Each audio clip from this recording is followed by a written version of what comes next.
जब पिछले 20 सालों से इंटेंसिव रिवीजन नहीं हुआ, हालांकि पहले होते थे, अभी तक भारत में 10 से ज़्यादा बार स्पेशल इंटेंसिव रिवीजन हो चुके हैं।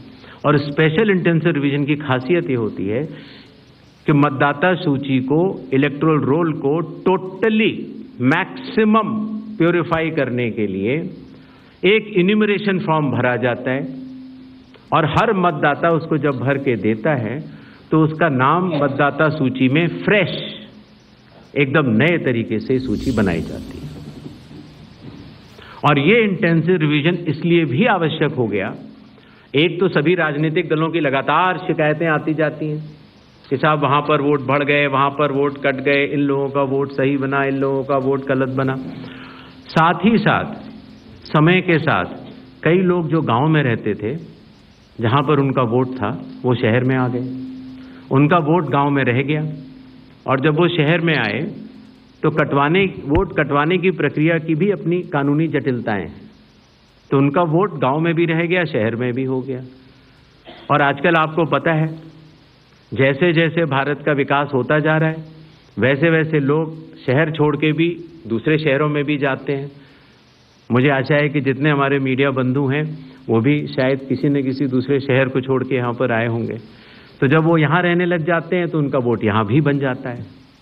तो इस तरह से करते करते एक व्यक्ति के जाने या अनजाने में कई जगह वोट रह गए। तो मतदाता सूची को शुद्ध करने के लिए इन्यूमरेशन फॉर्म एकमात्र रास्ता रह जाता है। क्योंकि मैं आपको एक उदाहरण भी देता हूं। जैसे मान लीजिए श्रीपर्णा चक्रवर्ती जी हैं, उनका पहला वोट था श्रीपर्णा चक्रवर्ती के नाम से। दूसरा वोट जब वो दूसरी बार उन्होंने भरा तो उन्होंने भर दिया एस चक्रवर्ती। पिताजी का नाम मुझे पता नहीं है, माफ करें, लेकिन ए बी चक्रवर्ती भरा। अगली जगह जब उन्होंने भरा तो उन्होंने कहा कि नहीं, अखिल बी चक्रवर्ती। तो यह संभव हो जाता है जानना कि ये दो व्यक्ति एक हैं कि नहीं। तो एक ही तरीका है कि उसके लिए इन्यूमरेशन फॉर्म जारी किए जाएं और एक व्यक्ति एक बार में एक ही इन्यूमरेशन फॉर्म भरेगा, जिससे कि मतदाता सूची का शुद्धिकरण भी होगा। अगर उनका नाम गलत लिख गया है तो वो भी वो सही कर सकते हैं, अगर उनकी फोटो ठीक नहीं है तो वो भी सही कर सकते हैं, अगर उनका पता ठीक नहीं है, माता पिता का नाम ठीक नहीं है तो वो भी ठीक कर सकते हैं। तो ये रही SIR की आवश्यकता। SIR में डोर टू डोर जाना पड़ता है।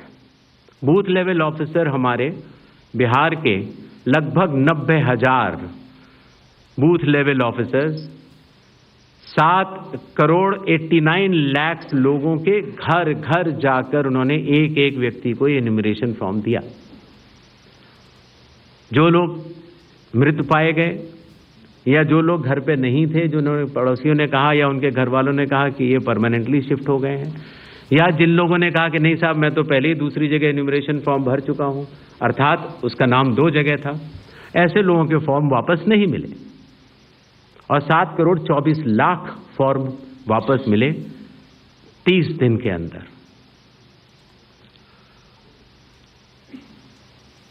इनमें से एक सवाल यह था कि कितने नेपालीज हैं और कितने बांग्लादेशीज।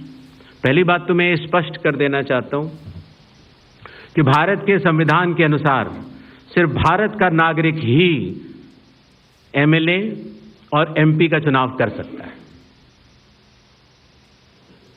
किसी और को यह अधिकार, किसी और देश के नागरिक को यह अधिकार प्राप्त नहीं है। अगर ऐसे लोगों ने इन्यूमरेशन फॉर्म भरा है तो SIR की प्रक्रिया में अपनी पात्रता सिद्ध करने के लिए कुछ दस्तावेज भी मांगे गए, जिनकी गहन जांच 30 सितंबर तक होनी है। और ऐसे केस में जो ऐसे लोग हैं जो कि हमारे देश के नहीं हैं, गहन जांच के दौरान वो पाए जाएंगे और निश्चित तौर से उनका वोट नहीं बनेगा। जहां तक वेस्ट बंगाल के SIR की तारीख की बात है, हम तीनों कमिश्नर्स एक उचित समय देखकर उसका निर्णय लेंगे कि कब वेस्ट बंगाल में होना है या देश के अन्य राज्यों में कब होना है। उसकी तारीखों का ऐलान आने वाले समय में उचित समय पर किया जाएगा।